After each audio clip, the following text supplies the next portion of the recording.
पटना के वेटा में बालू लदी ट्रक का कहर देखा जा रहा है। ट्रक ने एक मोटरसाइकिल सवार को कुचल दिया, जिससे मौके पर ही उसकी मौत हो गई। हादसे के बाद भागने के दौरान ट्रक दानापुर डीएसपी 2 अमरेंद्र कुमार झा की गाड़ी से जा टकराया। टक्कर में डीएसपी बाल बाल बच गए, जबकि उनकी सरकारी गाड़ी क्षतिग्रस्त हो गई। वहीं ट्रक चालक भागने में सफल रहा।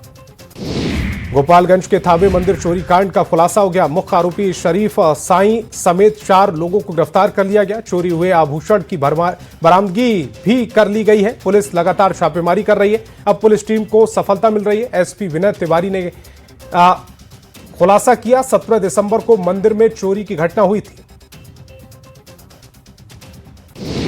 जहानाबाद में जलेबी के लिए जमकर लाठी डंडे चले। जानकारी के मुताबिक गणतंत्र दिवस समारोह के बाद पंचायत में जलेबी बांटी गई थी। जानकारी के मुताबिक झंडारोहण खत्म होने के कुछ देर बाद कथित तौर पर जलेबी उठाकर वहां से भागने लगे। जहां मुखिया के समर्थकों ने उन्हें रोकने की कोशिश की तो पहले कहासुनी हुई और देखते ही देखते मारपीट होने लगी। गयाजी एयरपोर्ट पर कस्टम विभाग ने बड़ी कार्रवाई की। 25 किलो हाइड्रोपोनिक वीड्स के साथ 5 तस्करों को गिरफ्तार किया। हाइड्रोपोनिक वीड्स का अनुमानित जो कीमत है वो करोड़ों रुपए में आंकी जा रही। तभी तस्करों से पूछताछ की जा रही। तस्करों में 3 पुरुष और 2 महिलाएं शामिल हैं। 3 पुरुष यूपी के रहने वाले हैं, जबकि दोनों महिलाएं पंजाब की रहने वाली हैं।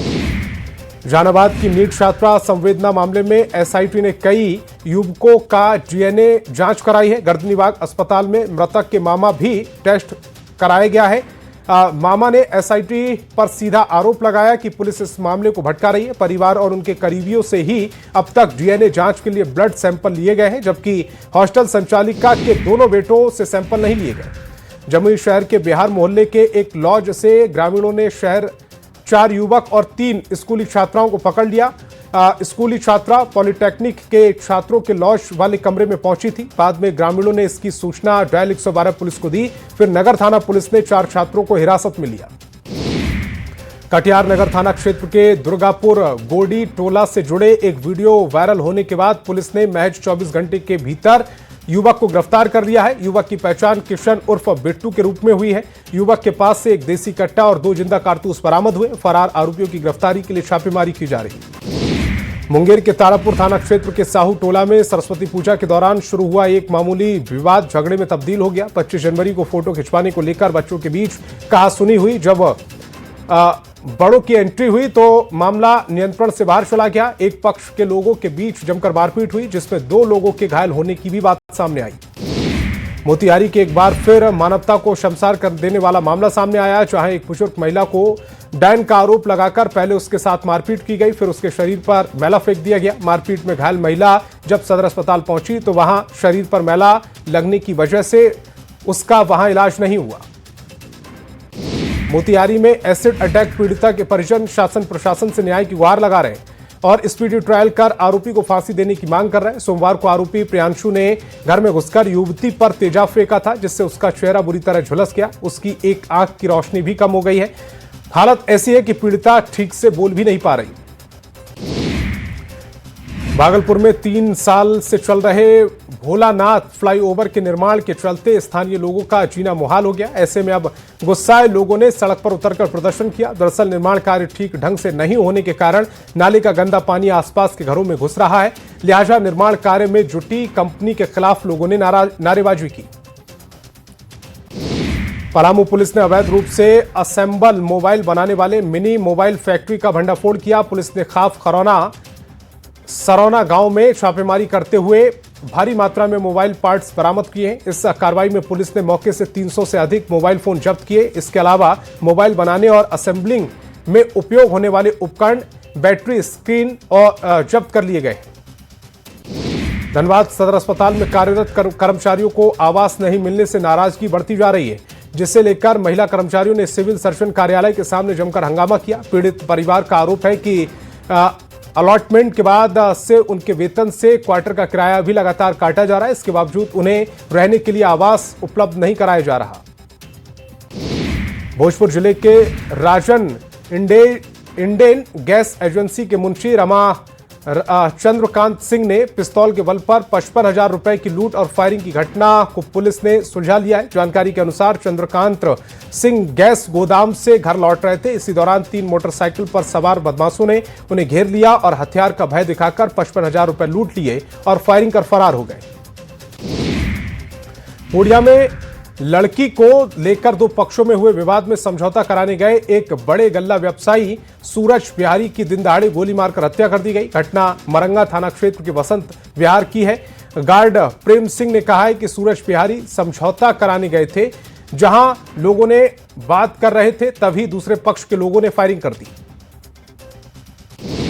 वैशाली जिले के बिंदुपुर थाना क्षेत्र के नवानगर में सरस्वती प्रतिमा विसर्जन के बाद रास्ते पर बने गड्ढे को लेकर 2 पक्षों में विवाद हो गया। रास्ते से आने जाने को लेकर शुरू हुआ विवाद देखते ही देखते हिंसक रूप ले लिया, जिसके बाद एक पक्ष के लोगों ने दूसरे पक्ष पर हमला कर दिया, जिसमें फारूक नाम का युवक घायल हो गया।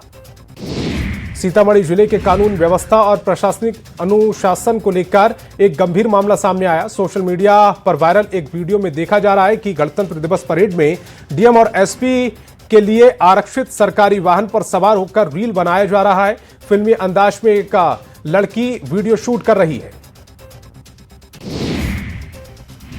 मुंगेर के एक बगीचे से संदिग्ध हालत में एक शव मिला है। युवक ई रिक्शा लेकर घर से निकला था, लेकिन रात भर नहीं लौटा। सुबह उसका शव मिलने से इलाके में हड़कंप मच गया। मृतक के परिजनों ने हत्या की आशंका जताई। फिलहाल पुलिस मामले की गहन जांच में जुटी है। यह मामला मुंगेर के कासिम बाजार थाना क्षेत्र का है। मोतिहारी के ढाका और डुमरिया घाट थाना इलाके में पुलिस ने गुप्त सूचना के आधार पर बड़ी कार्रवाई करते हुए लगभग 800 नेपाली शराब की बोतलों को जब्त किया है। वहीं एक शराब कारोबारी को गिरफ्तार किया है। वहीं डुमरिया घाट थाना इलाके में भी पुलिस ने गुप्त सूचना के आधार पर कार्रवाई करते हुए एक तस्कर को गिरफ्तार किया।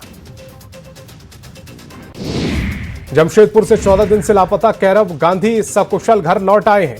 पुलिस ने कैरव को हजारीबाग से बरही से बरामद किया है। कैरव के सकुशल वापस लौटने से परिवार में खुशी है। 13 जनवरी को हथियारबंद बदमाशों ने कैरव गांधी का अपहरण किया था, जिसके बाद पुलिस की विशेष टीम लगातार कैरव की खोजबीन में जुटी थी। गुमला में 12 साल की नाबालिग के साथ गैंगरेप की वारदात को अंजाम दिया गया। 5 युवकों पर गैंगरेप का आरोप है। नाबालिग लड़की मूर्ति विसर्जन देखने गई थी। शाम में घर लौटते समय घिनौनी वारदात को अंजाम दिया गया। रेप के बाद नाबालिग को धमकाने का भी आरोप है। परिजनों ने थाने में शिकायत दर्ज कराई। बोकारो में ट्रेलर ने 4 ऑटो को जोरदार टक्कर मारी। नशे की हालत में ट्रेलर ड्राइवर ने टक्कर मारी। 10 से अधिक लोग घायल बताए जा रहे हैं। इस टक्कर में बंगाल के एक व्यक्ति की मौत हो गई। पिंडरा जोरा के संथाल डी के पास हादसा हुआ। बोकारो स्टील का डाउन एडमिनिस्ट्रेशन विभाग लगातार अतिक्रमण के खिलाफ अभियान चला रहा है। सेक्टर 4 में अवैध तरीके से खाली प्लॉट में कबाड़ और गाड़ी रिपेयर किए जाने को लेकर अभियान चलाया गया। इस दौरान डिपार्टमेंट की सुरक्षा टीम ने गाड़ियों को टायरों से हवा निकाली। हजारीबाग में उत्पाद विभाग ने एक बार फिर बड़ी सफलता हासिल की है। नकली शराब निर्माण के लिए स्प्रिट की तस्करी का भंडाफोड़ किया। सहायक उत्पाद आयुक्त ने नेतृत्व में चलाए जा रहे छापेमारी अभियान के दौरान डेमोटांड में एक मैजिक मालवाहक गाड़ी को रोका गया। मौके से लगभग 640 लीटर स्प्रिट बरामद की गई है। 2 नशा तस्करों को भी गिरफ्तार किया गया। दुमका में डीजे पर प्रतिबंध के बाद भी विसर्जन के दौरान डीजे को बजाया जा रहा था। डीजे पर अभद्र गाना भी बजाने का आरोप है। पुलिस ने मामले में कार्रवाई की। सोमवार को नगर थाना पुलिस ने पिकअप से डीजे को जब्त किया और थाने ले गई। दुमका एसपी ने नियमों के उल्लंघन को लेकर कार्रवाई की। रामगढ़ के गड़ा में मूर्ति विसर्जन के दौरान ग्रामीणों और पुलिस में झड़प हो गई। बताया जा रहा है कि मूर्ति विसर्जन में देरी हो रही थी। पुलिस ने कई बार ग्रामीणों को समझाया कि विसर्जन जल्द करें। इसी दौरान ग्रामीण और पुलिस के बीच कहासुनी और नोकझोंक होने लगी। अचानक से पत्थरबाजी हुई। इस घटना में 4 से अधिक पुलिसकर्मी घायल हो गए। गिरिडीह के सूबेदार मेजर अनिल पांडे का अंतिम संस्कार किया गया। सैन्य सम्मान के साथ अंतिम संस्कार किया गया। सिख रेजिमेंट के सैनिकों ने अंतिम विदाई दी है। धनबाद रोड में सड़क हादसे में मौत हो गई थी। छुट्टी मनाने घर आए थे जवान। अनिल पांडे जम्मू कश्मीर में तैनात थे। खगड़िया के गोगरी थाना पुलिस ने फतेहपुर भुरिया दियारा में से 2 युवक को गिरफ्तार किया है। गिरफ्तार युवक के पास से एक देसी कट्टा और 5 जिंदा कारतूस बरामद हुए। 2 युवक हथियार के साथ मोटरसाइकिल पर घूम रहा था, जिसके बाद पुलिस ने मोटरसाइकिल को अपने कब्जे में लिया। जांच के दौरान दोनों युवक के पास से एक हथियार और 5 जिंदा कारतूस बरामद हुए। पूर्वी चंपारण के पिपरा बालक मध्य विद्यालय और कस्तूरबा बालिका विद्यालय में स्कूली छात्रों ने कूड़ा फेंकने जलवाने के विरोध में ग्रामीणों ने जमकर हंगामा किया। ग्रामीण स्कूल परिसर में पहुंचकर जमकर नारेबाजी की और स्कूल प्रबंधन पर कई गंभीर आरोप भी लगाए। स्थानीय लोगों और अभिभावकों ने स्कूल प्रशासन पर बच्चों से कूड़ा चुनवाने का आरोप लगाया।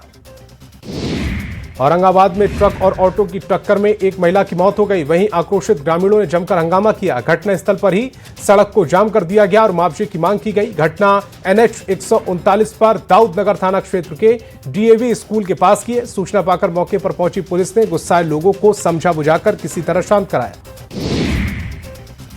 चाईबासा के सारंडा जंगल में IED विस्फोट में घायल हाथी का वनतारा की मेडिकल टीम इलाज कर रही है। 23 जनवरी को वनतारा की मेडिकल टीम ने इलाज शुरू कर दिया था। मेडिकल टीम ने भी हाथी को ट्रैंकुलाइज कर उसके जख्मी पैर का इलाज किया, जिसके बाद वनतारा से लाया गया विशेष जूता हाथी को पहनाया गया। गिरिडीह में बहुमंजिला इमारत बनाने पर विवाद हो गया। दोनों पक्षों में जमकर गाली गलौच हुई। एक पक्ष ने अतिक्रमण का आरोप लगाया, दूसरे पक्ष ने आरोप को बेबुनियाद बताया। वहीं पुलिस ने दोनों पक्षों को शांत कराया। नीट छात्रा मौत मामले में बीजेपी प्रदेश अध्यक्ष का बयान सामने आया। कहा कि खुद सम्राट चौधरी केस को देख रहे हैं, किसी भी आरोपी को छोड़ेंगे नहीं। 2 पुलिस अधिकारियों को भी निलंबित कर दिया गया है। सम्राट चौधरी भी लगातार इस केस को रिव्यू कर रहे हैं। जो भी दोषी होगा उस पर कार्रवाई की जाएगी। दरभंगा में कांग्रेस के बिहार प्रभारी कृष्णा लाबरू और प्रदेश अध्यक्ष राजेश श्याम की मौजूदगी में भी कांग्रेस दफ्तर में भारी हंगामा हुआ। इस दौरान कांग्रेस नेताओं और कार्यकर्ताओं ने अपने ही शीर्ष नेतृत्व के खिलाफ नारेबाजी की और गंभीर आरोप लगाए। आरोप है कि पार्टी में कार्यकर्ताओं की बात नहीं सुनी जाती और टिकट वितरण में पैसों का खेल हुआ। फुलवारी शरीफ में पूर्व कांग्रेस नेता शकील अहमद की सुरक्षा बढ़ा दी गई। शकील अहमद ने कांग्रेस से रिजाइन करने के बाद राहुल गांधी को डरपोक और कमजोर नेता बताया था। इसको लेकर कांग्रेस ने लिखित तौर पर युवा नेताओं को पत्र लिखकर शकील अहमद का विरोध करने को कहा था। यही वजह है कि शकील अहमद ने अपने ऊपर हमला होने की आशंका जताई। सासाराम में युवा कांग्रेस के कार्यकर्ताओं ने शकील अहमद का पुतला फूंका। लोगों का कहना है कि पिछले कुछ दिनों से कांग्रेस के पूर्व नेता शकील अहमद लगातार राहुल गांधी के खिलाफ बयानबाजी कर रहे हैं। बीजेपी के इशारे पर राहुल गांधी पर हमलावर हैं। ऐसे में उनके नेता राहुल गांधी के समर्थन में लोग खड़े रहेंगे। सम्राट चौधरी के बयान को लेकर मंत्री दिलीप जायसवाल ने कहा है कि सबको जिम्मेदारी लेनी होगी, तभी सुशासन हो सकता है। विकास के लिए दायित्व और जिम्मेदारी सबको लेनी होगी। नीट छात्रा मामले में जांच सही चल रही है। जब तक जांच चल रही है सबको रिपोर्ट आने का इंतजार करना होगा। सांसद मीसा भारती ने नीट छात्रा मौत मामले में सरकार पर जमकर निशाना साधा। कहा कि लंबे समय से नीट छात्रा की न्यूज हम देख रहे हैं। ये दुर्भाग्य है कि एक तरफ डबल इंजन की सरकार है, हमेशा महिलाओं के सशक्तिकरण की बात करती है, सरकार कोई कार्रवाई नहीं कर रही। परिवार के लोग सीबीआई की मांग कर रहे हैं तो सीबीआई जांच होनी चाहिए। नीट छात्रा मामले पर सांसद अखिलेश सिंह ने कहा है कि SIT का गठन किया गया है, इसके रिपोर्ट का इंतजार किया जा रहा है। ये पटना की घटना है, उस पर कार्रवाई करनी चाहिए। पीड़ित परिवार को न्याय मिलना चाहिए। हमारी पार्टी पीड़ित परिवार के साथ है। सीएम नीतीश कुमार की समृद्धि यात्रा का दूसरा चरण शुरू हो चुका है। सीएम ने दूसरे चरण में मधुबनी को 391 करोड़ की सौगात दी। सीएम के विकास कार्यों का जायजा लिया। जीविका दीदियों के स्टॉल का भी निरीक्षण किया। दीदियों से बातचीत की और सरकारी डॉक्टरों की प्राइवेट प्रैक्टिस पर भी रोक लगाने की बात कही। मधुबनी को सीएम के हाथों करोड़ों की सौगात मिली। मिथिला हॉट फेज 2 के डेवलपमेंट कार्यक्रम का सीएम ने निरीक्षण किया। सीएम नीतीश के कार्यक्रम के दौरान पिछली सरकार पर जमकर हमला बोला। कहा कि जब से सत्ता संभाली है तब से हमारी सरकार विकास कार्यों को लेकर सक्रिय है। बांका जिले के विद्यापीठ गुरुधाम में 97वां वसंत उत्सव जारी है। इस कार्यक्रम में शामिल होने के लिए देश विदेश से फैले हजारों भक्त इस दौरान पहुंचे और भूपेंद्र नाथ सान्याल और श्यामाचरण लाहिरी की पूजा करते दिखे। वसंत पंचमी से शुरू होकर एक सप्ताह तक चलने वाले समारोह से पूरा माहौल भक्तिमय हो गया है। बैंकिंग आवर को लेकर 6 दिन के बजाय 5 दिन करने की मांग को लेकर पूरे देश में राष्ट्रीयकृत बैंक कर्मियों ने एक दिवसीय हड़ताल की। पूर्णिया में भी सभी बैंक कर्मियों ने एक दिवसीय हड़ताल की। इस मौके पर स्वर्ण प्रिया ने कहा है कि जब RBI और अन्य वित्तीय संस्थाओं में सप्ताह में 5 दिन का ही काम होता है तो फिर दूसरे बैंकों में ये नियम क्यों लागू नहीं होता। United form of bank union ने मोतिहारी में भी विरोध प्रदर्शन किया है। मीना बाजार चौक पर बैंक यूनियन से जुड़े सदस्यों ने जमकर नारेबाजी की। केंद्र सरकार से अपनी विभिन्न लंबित मांगों को जल्द पूरा करने की मांग की। सप्ताह में 5 दिन बैंक सेवा लागू करने की बात कही। कैमूर में सप्ताह में 2 दिन बैंक बंद की मांग को लेकर बैंक कर्मियों ने हड़ताल की है। बैंकों पर कर्मियों ने अपनी मांगों को लेकर एक दिवसीय धरना दिया। वहीं बैंक कर्मियों ने बताया कि केंद्र सरकार एवं बैंक प्रबंधन ने 5 दिन बैंकिंग समेत कई कर्मियों की जायज मांगों को लगातार उठाई जा रही है। United form of bank union ने पूरे देश में एक दिवसीय देशव्यापी बैंकिंग सर्विस में हड़ताल की है। देवघर के सभी बैंक एक दिवसीय हड़ताल पर हैं। Bank of India, state bank of India समेत अन्य बैंक इसमें शामिल हैं। इसकी मांग है कि सप्ताह में 5 दिन वर्किंग डेज रखे जाएं। United forum of bank unions के आह्वान पर देश भर में बैंकों में राष्ट्रीय व्यापी हड़ताल की गई। इस दौरान धनबाद में भी 5 डे वर्किंग की मांग को लेकर सभी सार्वजनिक क्षेत्र में बैंक शाखाएं बंद रही। मंत्री योगेंद्र प्रसाद ने बोकारो डीसी के साथ बैठक की और सेल प्रबंधन से जल कर बकाया जल्द देने के निर्देश को कहा है और बकाया नहीं देने पर कार्रवाई करने की बात कही।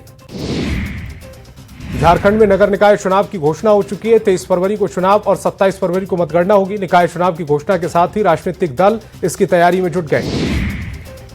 झारखंड में नगर निकाय चुनाव की घोषणा का बीजेपी ने स्वागत किया है। साथ ही चुनाव में 80% सीटों पर पार्टी समर्थित उम्मीदवारों को जीत का दावा किया। निकाय चुनाव की घोषणा के साथ ही सभी राजनीतिक दल अपनी अपनी तैयारियों में जुट गए हैं। कांग्रेस ने कहा है कि हमारे कार्यकर्ता लगातार क्षेत्र में मेहनत कर रहे हैं। मुख्यमंत्री हेमंत सोरेन दावोस और लंदन यात्रा के बाद रांची लौट आए हैं। विश्व आर्थिक फोरम को लेकर मुख्यमंत्री की दावोस और उसके बाद लंदन यात्रा बेहद चर्चाओं में रही। दावोस में आयोजित विश्व आर्थिक फोरम के वैश्विक मंच में शामिल होने के बाद झारखंड चैंबर का प्रतिनिधिमंडल रांची लौट आया। झारखंड के पर्यटन एवं नगर विकास मंत्री सुदीव्य कुमार सोनू कोडरमा पहुंचे। इस दौरान उन्होंने आगामी 5 फरवरी को मुख्यमंत्री हेमंत सोरेन के संभावित कोडरमा आगमन को लेकर तैयारियों की समीक्षा की। दानापुर के मनेर स्थित हल्दी छपरा संगम घाट पर गंगा नदी का रौद्र रूप देखने को मिला। बीते कुछ दिनों से हो रहे तेज कटाव से किसान परेशान हैं।